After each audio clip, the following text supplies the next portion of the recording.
কেন ভালো মানুষেরা দুঃখে থাকে এবং পাপী ভণ্ডরা কেন সবসময় খুশিতে থাকে, এর দুটো কারণ আছে।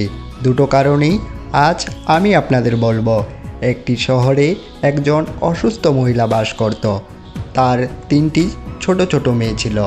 অনেক দিন আগেই তার স্বামী মারা যায়। আপনি যদি এই গল্পটি শুনতে চান তাহলে পুরোপুরি শুনুন। এই গল্পটি অর্ধেক দেখে ভুল করবেন না, কারণ এই পবিত্র কাহিনীটি অর্ধেক বা অসম্পূর্ণ রেখে যাওয়ায় আপনাকে অপরাধী বোধ করাতে পারে। এই গল্পটি সম্পূর্ণ শুনুন। আপনি যদি শ্রীকৃষ্ণ ভক্ত হন তবে শ্রীকৃষ্ণকে কখনোই অসম্মান করবেন না। ছোট 3 মেয়েকে মানুষ করার ভার সেই বেচারা অবলা অসুস্থ মহিলার উপরে পড়ল। সেই বিধবা 3 সন্তানকে নিয়ে কোথায় যাবে বুঝতে পারছিল না। এমনকি অসুস্থ থাকায় কোনো কাজও করার ক্ষমতা ছিল না। আবার উপর থেকে সমাজের উল্টো পাল্টো কথা। দারিদ্র অসহায় মহিলার সহায়তা করার কেউ ছিল না। স্বামীর কথা মনে করে সে সব মেয়েদের দেখাশোনা করেছিল। স্বামীর দুঃখে আরও অসুস্থ হয়ে পড়েন। কিভাবে তাদের লালন পালন করা হবে এই কথা ভাবতে ভাবতে একদিন তার স্বাস্থ্যের অবনতি হয় এবং তার শেষ সময়ও ঘনিয়ে আসে। ধর্মরাজ একজন দূত সেই বিধবার মহিলার জীবন নিতে পৃথিবীতে আসেন, কিন্তু সেখানকার দৃশ্য দেখে তিনি বিভ্রান্ত হলেন। তিনি দেখলেন যে মহিলাটি মাটিতে পড়ে আছে এবং তার সাহায্য করার মতো কেউ ছিল না, শুধু তার 3 মেয়ে ছাড়া। সে তাদের উপর মাথা রেখে শুয়ে আছে এবং কাঁদছে। এটা দেখে তার করুণা হলো।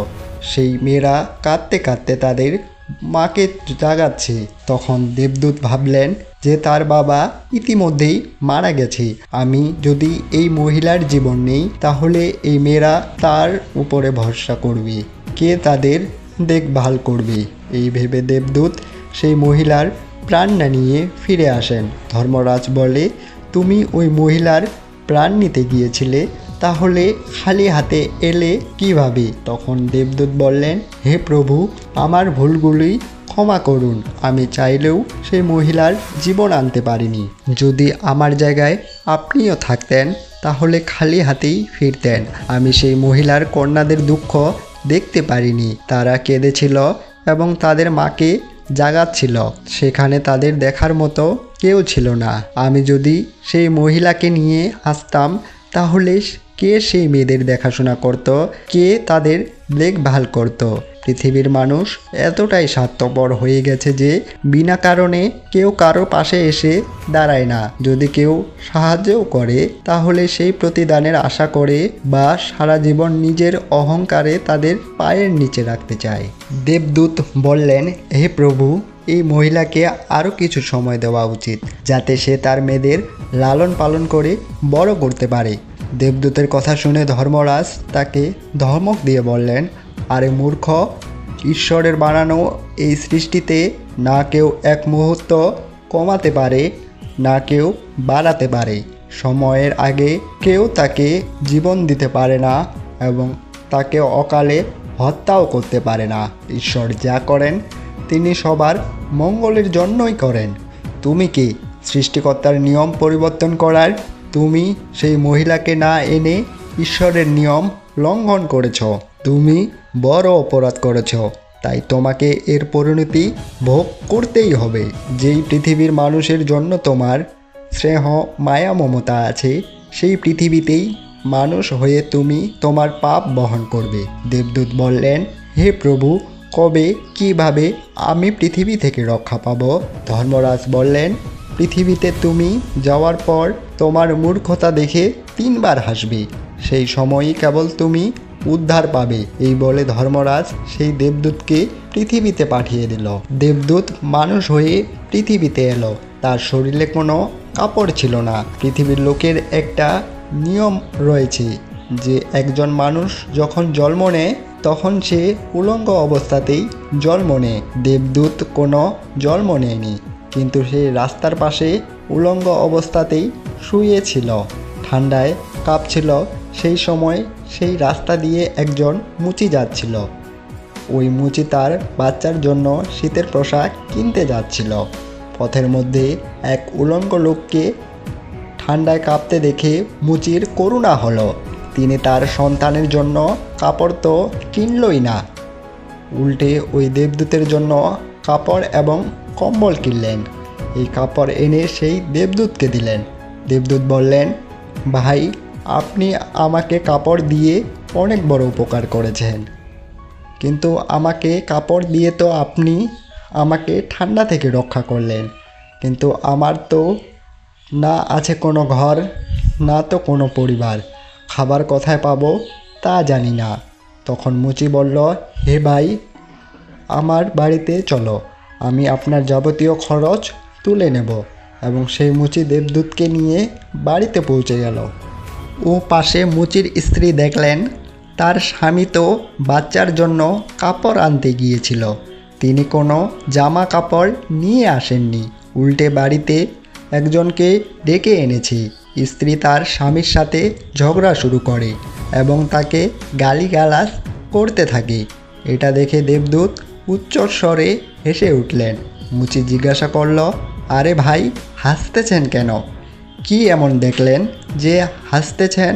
তখন দেবদূত বললেন, ভাই, আমার এই হাসির রহস্য আমি আপনাকে বলতে পারবো না, সময় হলে তখন আমি নিজেই জানাবো। দেবদূত মুচির বাড়িতে থাকতে শুরু করে এবং কিছুদিনের মধ্যেই মুচির সমস্ত কাজ শিখে যায়। দেবদূতের তৈরি জুতো ও চপ্পল ভালোই বিক্রি হচ্ছিল। কিছুদিনের মধ্যেই মুচি ধনী হয়ে গেল। তার জুতো বহুদূর পর্যন্ত বিখ্যাত হয়ে গিয়েছিল, এমনকি রাজা মহারাজাও তাকে জুতো বানানোর আদেশ দিতেন। যখন থেকে দেবদূত তার বাড়িতে এসেছিল তখন থেকে তার ভাগ্য উজ্জ্বল হয়ে গিয়েছিল। টাকার কোনো অভাব ছিল না, সব কিছুই ঠিকঠাক চলতে লাগলো।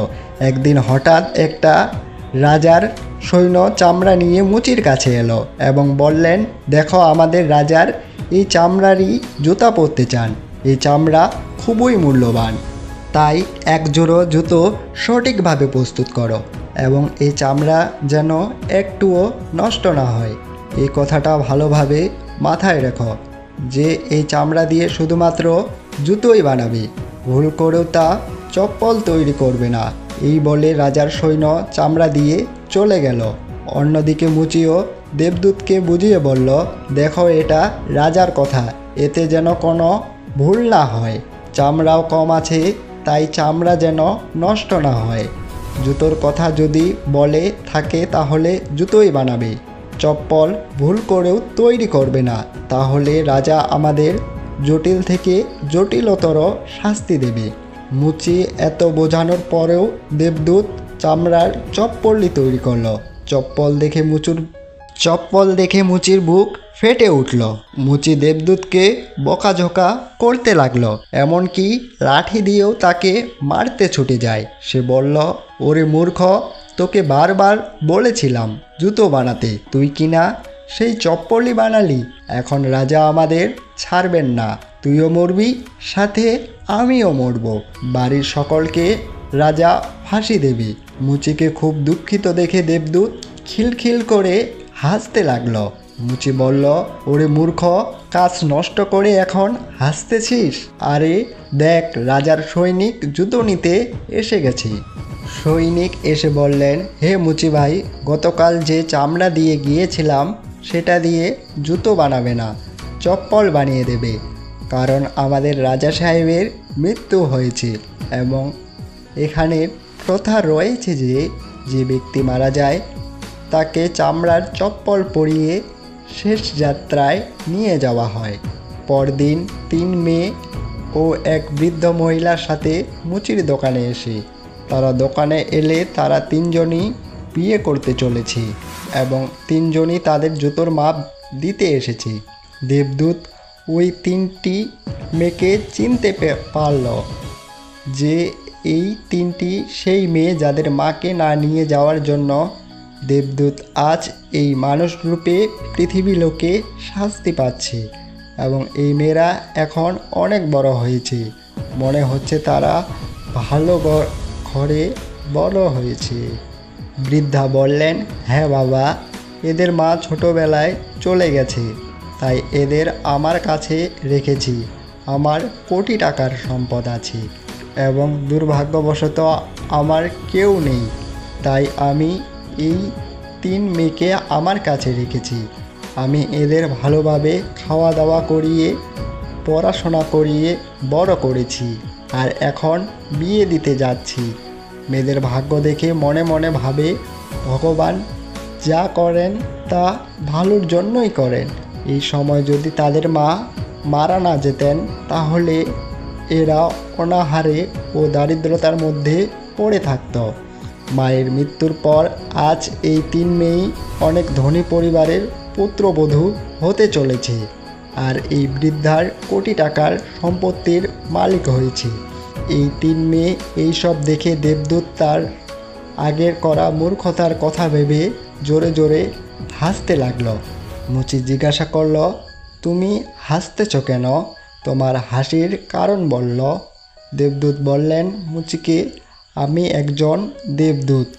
এখন আমি যে 3 মেয়ের জুতোর ছাইস দেওয়ার পর চলে গেল, আমি এদের মাকে নিতে এসেছিলাম, কিন্তু সেই সময় 3 জনই ছোট ছিল এবং তাদের জন্যই করোনার কারণে আমি তাদের মাকে নিয়ে যাইনি এবং তাদের বাবা আগেই মারা গিয়েছিল। এই কারণে ধর্মরাজ আমাকে অভিশাপ দিয়ে পৃথিবীতে পাঠালেন। আমি কোনো কাপড় ছাড়াই রাস্তার পাশে শুয়ে পড়েছিলাম।